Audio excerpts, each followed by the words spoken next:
Well, the A's have held the Yankees scoreless in all but one inning. However,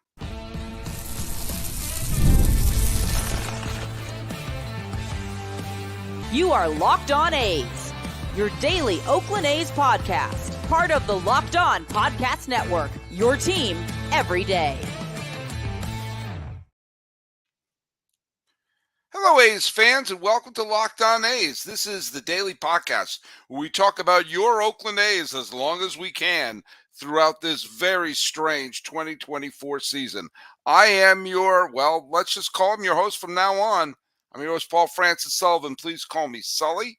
I am a baseball podcaster for the last, over a decade or so, and for the last 5 full seasons. Now in my 6th season as the host of the Locked On MLB podcast, which I still do 5 episodes of a week, but I'm also doing 5 episodes here of Locked On A's. Keeping the lights on in the final year in the Oakland Coliseum. Follow us at Locked On A's on Twitter, or whatever it's called now, on Instagram. I am your pal Sully. I'm at Sully Baseball on Twitter, Sully Baseball Podcast on Instagram. And if you happen to be listening to us every day, I know we didn't have a bunch of episodes for a while, but if you're listening to us every day now, do us a favor. If you post something on any of the social media sites or down here on YouTube, be sure to subscribe, hit the bell, bing, ba, bing. Also put on that hashtag EverydayA's, EverydayA's, so we have an idea who's listening to us every single day. We want to keep this show alive as the A's are playing their way to Sacramento. Today's episode is brought to you by Prize Picks, the easiest and most exciting way to play daily fantasy sports. Go to prizepicks.com/LockedOnMLB. Use code all lowercase LockedOnMLB for a first deposit match of $100. Okay, frustrating day in the Bronx, especially after such a fabulous first game where the A's scored 2 runs. There was no scoring at all until the 9th inning. When Geloff hit the home run. And let's face it, when Soto misplayed that ball in the first inning and the A's took an early 1-0 lead, you thought, and I thought, we all thought, hey, could they win this game? Now, the Yankees came right back. Giancarlo Stanton, who has been not very good the last couple of years.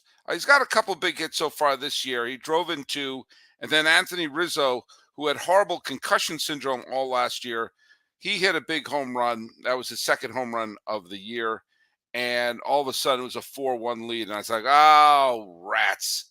Here we go. It's going to be one of those days." But then the A's showed us a little something, and it was surprising because it was Blackburn, who's been pitching very, very well. And he let up 4 runs. I thought, this is going to be one of those. Oh, it's going to be a pounding. It's going to be an absolute pounding. But then Langoliers hit a home run. All of a sudden, it's 4-2 in the second. You're thinking, okay, attention has been given. Then Lawrence Butler hit a home run in the 4th. Okay, now it's a 1-run game, and it's only the 4th inning. Let's go. And then, just like the other day, nothing. Nothing on either side. Nothing on either side. The A's couldn't get a run. The Yankees couldn't get a run. And the final was 4-3.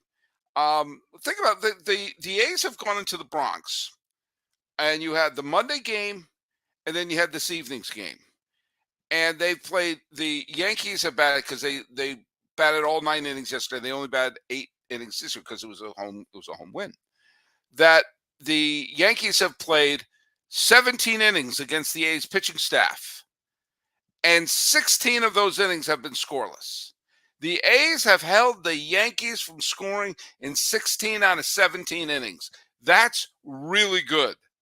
Unfortunately, the 1 inning they scored was 4 runs, and the A's could only get 3. And they couldn't get that big hit at any point in the rest of the time. They had runners left in scoring position with 2 outs a couple of times. Noda didn't come through. Langoliers didn't come through. Neva didn't come through. And then the strike zone was just, what is it with the home plate umpires? Hunter Wendelstadt, who threw Aaron Boone out of the game because someone in the stands yelled something, he was over at third base. But John Tupain, is it Tupain, Tupani? All I know is that his strike zone got absolutely banana boats by the time we got to the ninth inning. And Butler got thrown out when a high pitch was called, a low pitch was called, an in pitch. It was like the late Eric Gregg came back to call that game. And if anybody gets that reference, please let me know. By the way, I'll tell you what the reference is. In the 1997 National League Championship Series between Florida and Atlanta, Livan Hernandez struck out 15, 16. That was a ridiculous amount of batters. But the strike zone that Eric Gregg had was roughly the size of South Beach, Florida. And there was the final strikeout, I think it may have been of Fred McGriff. I can't remember. I'm doing some of the stuff on my head. Was like a foot off the plate. But essentially, Eric Gregg was becoming Leslie Nielsen in The Naked Gun, umpiring to the fans. That's right. I double referenced you right there. But yeah, it's a frustrating game because they left people on base. The strike zone got bananas. The A's struck out 13 times. With runners in scoring position, they were 0 for 3. They left 6 runners on base. If one of those came in, it would have been a glorious thing. Okay, let's try to see the glasses half full. What glass? Or let's see the cup is half full. My Let's Go Oakland cup. Let's see that as half full right now. There's still 2 more games against the Yankees, and if they split those 2 games, they will they'll walk away with a split, which all of us would have asked a genie for at the beginning of this series against New York, especially after the butt whipping that took place in Cleveland. By the way, the losing to Cleveland isn't so bad when you start seeing how other teams just can't beat them. I mean, Boston lost 4-1 to Cleveland today, and Cleveland does have the single biggest lead of any division leader. Also, by the way, have you noticed who's in first place in the AL West right now? It's not the Rangers. It's not the Astros. They're behind the A's. It's not the Angels, who today, because of their victory over Baltimore, leapfrogged the A's back into third place. It's Seattle. With Seattle's victory over Texas, right now, the Mariners are in first place by themselves. Granted, it's still only April, but at least for one day, Mariner fans can say, hey, the division's in our grasp. Only, 5 more months to play. But that being said, I commend how Katse managed the game. First of all, even though Blackburn let up a bunch of runs and a bunch of hits in the first, he wound up pitching 6 innings. He didn't walk a batter. He struck out 5. He let up 5 hits, let up the 4 runs, but he pitched into the 6th. And folks, I want to see more managers doing this. Even one of the reasons why we're seeing so many bullpens blown out by the end of the year is that, someone in the analytics department, and I'm not anti-analytics, but you can't rely on them too much, came up with the notion that after, you go through the order twice, and the third time the batters tend to catch up with you, so then run to your relievers at that point. That also, there's an economic reason for that, and that is, if pitchers aren't big workhorse aces, you don't have to pay them as much. But that also means you have your bullpen throwing 4 or 5 innings a game, and eventually they're all ragged and collapsing to the final stretch of the season. Sometimes stretch your starting pitcher out. And Blackburn gave him 6 innings, 1 crappy one, and the rest of them were pretty dang good. They used McFarland and Adams. They didn't have to go to Miller and some of their other top relievers right now, although McFarland actually pitched really well. So they have a fresh bullpen for tomorrow. And they didn't wear out their pen. The pen only threw 2 innings, and their best guys they didn't have to use them. So, yeah, it's a frustrating loss, especially when only a hit here or a hit there would have tied the game, and the strike zone got absolutely bananas by the end. Schmidt is pitching for the Yankees. Boyle is pitching for Oakland. It's on Amazon, which nobody wants to see. But win that game tomorrow, and then all of a sudden you're looking at a worst-case scenario of a split. They have 2 chances to get that split. Today would have been perfect. Today would have guaranteed a split, then you go for the win. It didn't happen. Put it behind you. They showed that they didn't collapse after a 4-run start of the inning. And quite frankly, I think they got a real shot to win one of these two.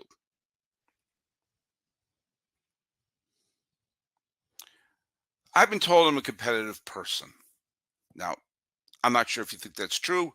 I like to be right. When I'm wrong, like I was on the Otani thing, I admit it. But I am pretty competitive. I got to win.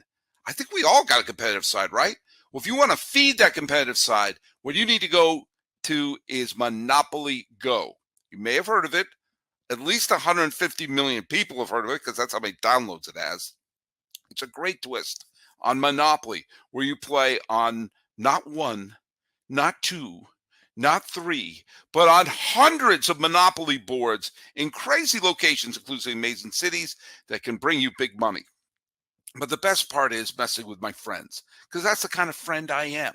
I could charge them rent on iconic properties, just like classic Monopoly, but now I could heist their vaults for the riches myself, and the leaderboards show me who the biggest Monopoly tycoon is. And it's not just my competitive side that loves it. You can team up with friends and people from all around the world in time tournaments to win huge rewards. So get into the game and join your friends. Download Monopoly Go, now free on the App Store or on Google Play.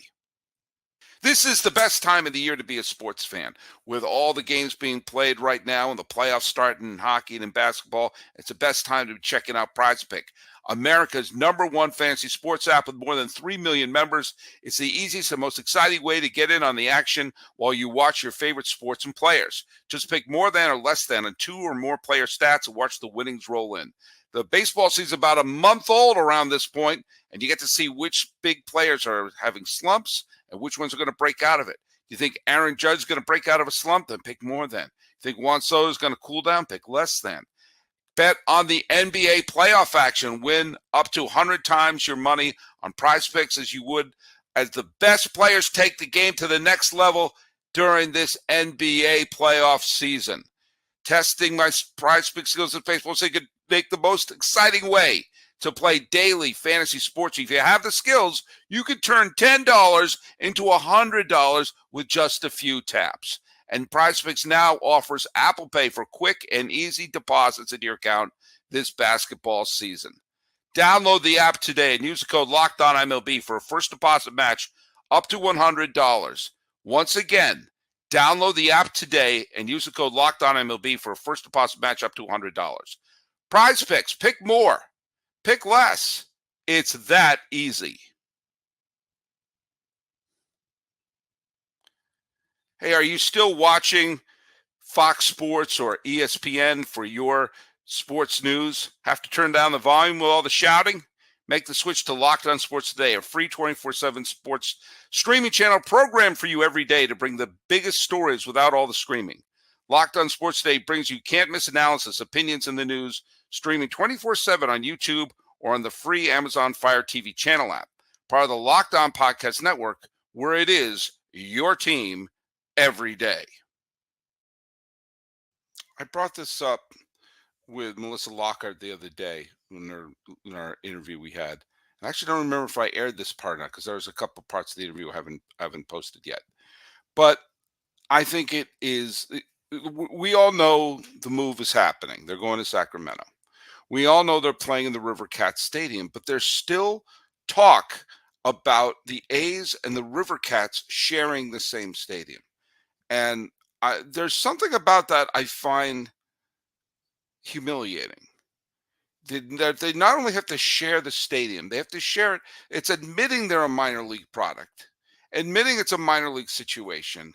And there's something kind of, well, let's face it, it would be embarrassing for the A's if the River Cats start out drawing them. And it's also because they're not even sharing it with a team from their own affiliation. Sacramento was the AAA affiliate in the early 2010s. It's been the Giants affiliation ever since. And I think it's just crazy that they're going to have to share it with an organization that isn't even their own players. Of course, that would be absolutely bonkers if that was the A's AAA team. You got called up. Where? Here. So you don't have to go anywhere. But it adds to the weirdness and the cheapness of this whole situation. And it's not fair to the River Cats organization when you think they're like, okay, we're trying to get butts in the seats here, and there's going to be, you would assume, a lot more interest in the major league product. You're trying to show that Sacramento is a major league city, and to do that with a minor league team and a major league team, I know there have been instances of like the Tampa Yankees and the Tampa Bay Devil Rays or the Rays, but the Tampa Yankees didn't play in Tropicana Field. So I think that the fact that there were contracted minor league teams on the West Coast when we came back from COVID shows what should happen right now. Because the Giants had a AAA team in Fresno, California. But after some of the movement and the A's moving their AAA team to Las Vegas, they were in Nashville for a little bit. Now the AAA team is ironically in Las Vegas. And Fresno, which I think was an Astros or a Rangers affiliate, it was a Giants affiliate. Now it's been reduced to a single A team. It plays like against Stockton and San Jose and Modesto in what used to be called the California League. It now is a different. It's not like the low A, or they're low A West or something like that. Forgive me, I'm a little. I don't 100% know some of the strangeness that going on there. I think what is it called? There, it's called the. We'll just move on. It's just I think it's the low A West. That's what it is. The low A West. But with the contraction of minor league baseball, you start to see there were some cities that had a minor league team, including those in California, got just cut loose. And so instead of having doubling up of Sacramento, I am proposing one of two scenarios. One, I think, makes so much sense. I don't know why it isn't happening already. You move the Giants AAA affiliate from Sacramento, so the A's don't have to compete with the Giants anymore, at least even in that city. And you move the Giants AAA affiliate over to Fresno, the way it had been before. And they play in Chukchansi Park, used to be called Grizzly Stadium. It's a fine minor league stadium. It's about 20 years old. It has a capacity of 12,000. It's I'm sure it's not the state of the art. It may not be the best case scenario, but neither is the A's playing in a minor league park themselves. And it was designed for AAA baseball. It has been AAA baseball. Fresno has been a AAA team. Now, Fresno currently has the Fresno Grizzlies playing there. Fresno Grizzlies go from single A back to AAA, at least for a couple of years. Hooray, you get a promotion. And then you do one of two things. You take the team that's currently in Fresno, which is a Rockies single A affiliate, and you have them go to a currently existing team. Now, where should they go? I think there's one completely obvious place, and that's Lancaster, California. Now, there's a stadium. It's been nicknamed the Hangar. It's in Lancaster.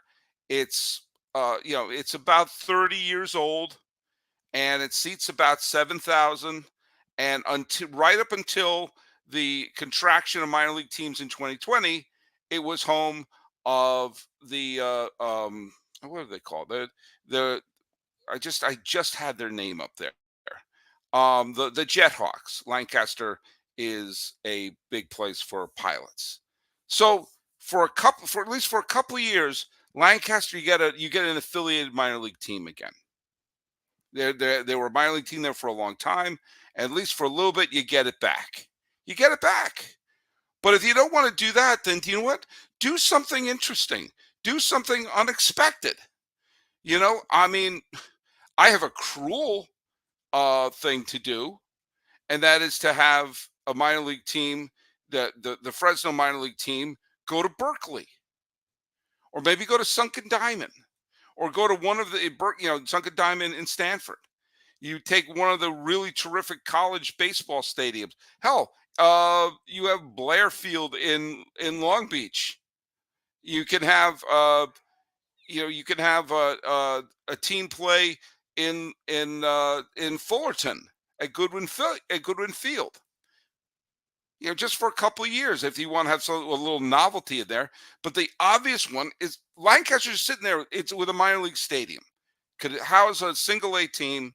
Fresno becomes a triple A team for the Giants, and the A's don't have the humiliation of going away. Who's playing here tonight? Is it triple A or is it major leagues? The situation's weird enough.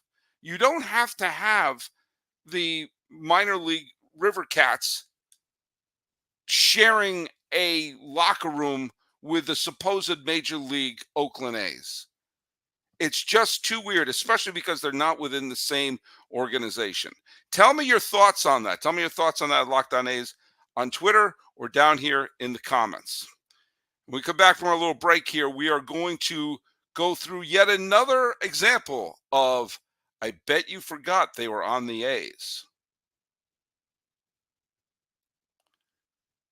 Hey, Locked On A's listeners, you may not know this, but my mom listens to this show every day, and Mother's Day is coming up, and I'm not going to tell her the gift that my boys and I are going to get her because she's listening. But what will we get my mom? Will we get my mom flowers for the kitchen island? Will I get her self-care essentials? Actually, my mom likes practical gifts that you can use, like the latest tech. Well, I'm not going to spoil it, Mom, but I will tell you how I'm going to get you the gifts. We're going to be using DoorDash.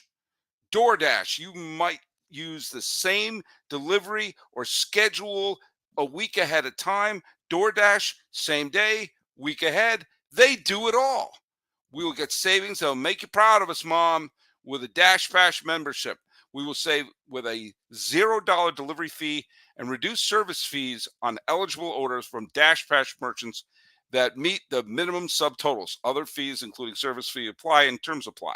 You too can order now and get everything you need for Mother's Day on DoorDash. Use code LOCKEDONMLB for $50 off your next order, up to $15 when you spend $15 or more on your next flour, convenience, grocery, or retail order now on DoorDash. That's promo code LOCKEDONMLB. Order using DoorDash today. Terms apply. And you'll get it, Ma. Hey, this is a reminder that Locked On has launched the first ever national sports 24/7 streaming channel on YouTube. And now it's available on the Amazon Fire TV and the free Fire TV channels app. Locked On Sports Today is here for you 24/7, covering the top sports stories of the day with the local experts of Locked On, plus our national shows covering every league. Find Locked On Sports Today now available on the free Fire TV's channel app. On today's issue of I Bet You Forgot They Played in Oakland, I'm going to bring about one of the most interesting, colorful, and controversial figures of the 1970s, and one who is the subject of one of the best baseball documentaries ever made. I am, of course, talking about Mr. Dock Ellis. Watch the documentary. I think it's on Netflix. It might be on Amazon. I can never remember which streaming service. It's called No, a documentary, DOCK documentary. It's a phenomenal documentary about the life of Dock Ellis, who was an all-star pitcher in the 1970s. Very outspoken and part of basically the third generation of African American, or the third wave of African American stars in baseball. The first wave was the Jackie Robinsons and the Larry Dobies and the Monty Irvins of the world. And then the next wave were the Willie Mazes and the Henry Aarons and the Frank Robinsons and the Ernie Banks. Then the wave that really came of age in the late 60s and early 70s were the Reggie Jacksons and the Dock Ellises of the world, who became the big stars with some of them had a bit of a swagger to them, knowing that integration was now part of the game, and now they wanted to do something about it and have their voices heard. Dock Ellis was a phenomenal pitcher, a all-star, a World Series champion, and spoke his mind on all racial issues and issues of equality, and spoke his mind against the press, against his teammates, against the management. He was a firebrand, but he also could back it up. And he clashed in the late 70s. Oh, by the way, he also famously threw a no-hitter while on acid. There's more than one video about it. It's the never-ending source of fascination. And Dock Ellis is one of the most interesting people you'll ever see in baseball history. Please, please, please, if you haven't seen it, see No, a documentary, because it features a fabulous interview with Dock Ellis within it, along with many of his former teammates. And it's just it's phenomenal. It's a fantastic, including the great Al Oliver and other members of that great 1971 team. He clashed with ownership at the end of the 1975 season when they went to the playoffs, and he was traded to the Yankees, where it was thought that it was going to be nitro and glycerin with him playing for Billy Martin and playing under George Steinbrenner. However, it actually worked out really well. He had a good season. The Yankees went to the World Series in 1976 for the first time since 1964. And while he was combative, he had a manager that was Mr. Combative, which was Billy Martin. And he got the win in Game 3 of the playoffs against the Kansas City Royals. But the 1977 season began, and Dock Ellis wanted a raise, and he didn't get the raise he wanted. He publicly criticized George Steinbrenner. That's what he did. And George Steinbrenner realized that Dock Ellis was probably going to leave via free agency, so he traded him to the A's. But one of the players the A's gave up for Dock Ellis was Mike Torres. Mike Torres would also go on to be a free agent, but he pitched quite well for the Yankees. Thank you very much. In fact, when the Yankees won the 1977 World Series, Mike Torres was the pitcher on the mound, clinching the World Series with a fabulous complete game. Well, Dock Ellis didn't play that long with the A's. The A's acquired him in April and traded him away in June. He basically was there for a month. And he did not do very well with the team. He did not do very well with the culture of the A's. Because remember, this was the first year after the great exodus of stars. They were coming off of the 5 straight division titles and a competitive year in 1976. But in 77, there was no more Reggie. He had left before 76, but there was no more Reggie. There's no more Catfish. There's no more Raleigh Fingers. There's no more Bert Campaneris. No more Joe Rudy. No more Sal Bando. No more Don Baylor. No more Phil Garner. Their team was just decimated. And they went from being the elite team to horrible like that. The only star left was Vida Blue, and he was going to be gone the next year. And so he was on this weird team in flux. And while he was there, the A's management, as it were, wanted Dock Ellis to keep pitching charts. And Dock Ellis did not want to keep pitching charts. He felt either it was beneath him or was like, what am I doing here in Oakland? I was on nothing but champions in Pittsburgh and in New York, and now I'm stuck on this team that is a rudderless ship. And when he was handed a series of charts, do the charts, Dock Ellis did the most logical thing you could do. He lit them on fire. That's right. He lit the charts on fire. And with that, the sprinklers went off inside the Oakland A's clubhouse. A few weeks later, the A's sent him to Texas, where he clashed with the manager there. But actually, as you'll see in the documentary, he got along fine with the owner. It was weird. However, his brief month and a half in Oakland, which started because he clashed with Steinbrenner, cost the A's a very good pitcher, and ended with him setting the sprinklers off in defiance. 2 years later, he was out of baseball. watch a documentary, but blink and you'll miss the time that they talk about him with the A's. All right, the series with the Yankees is reaching game number 3 tomorrow, and we'll see how things go. We're going to have a couple of interesting guests coming up. We're going to be talking a little bit. We're going to try to get a couple of old friends of the Locked On Podcast Network, but also writer Dan Moore is going to be on the show because he has written some wonderful articles about basically the state of the A's, and I wanted to sort of get his thoughts on it, not just from a podcaster point of view, but from one of the really good writers out there. So follow us at Locked On A's on Twitter, or whatever it's called now, on Instagram. I'm your pal Sully. I'm at Sully Baseball on Twitter, Sully Baseball Podcast on Instagram. Talking about a game that got oh so close and wondering why we can't play a shell game in the minor leagues. This has been Locked On A's. I'm your host, Paul Francis Sullivan. Please call me Sully.